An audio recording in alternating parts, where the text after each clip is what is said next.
तकदीर का काजी कहता है क्यों जुल्मत के दिन सहता है।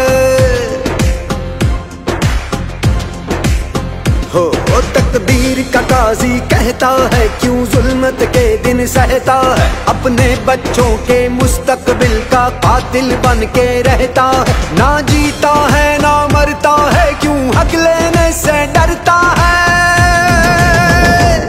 है हक हमारा, है हक हमारा, है हक हमारा।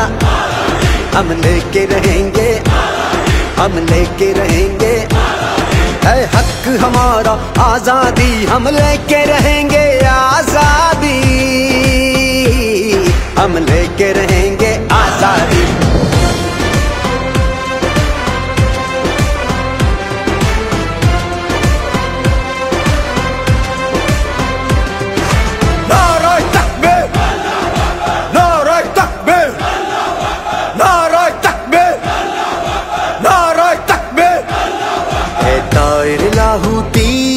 उस रिज़्क से मौत अच्छी जिस रिज़्क से आती हो परवाज़ में कोताही।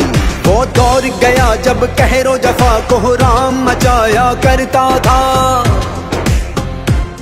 जब दस्ते सितम आवाज़ों को खामोश कराया करता था,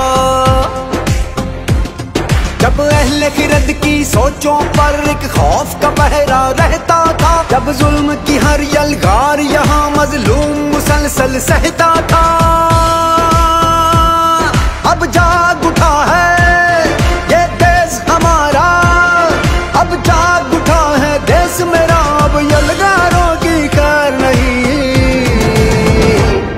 है हक हमारा, है हक हमारा, तुझे देनी पड़ेगी, हम लेके रहेंगे, तुझे देनी पड़ेगी। कैसे ना देगा जो तुमने ना दी, तो छीन के लेंगे, हम लेके रहेंगे, हम लेके रहेंगे।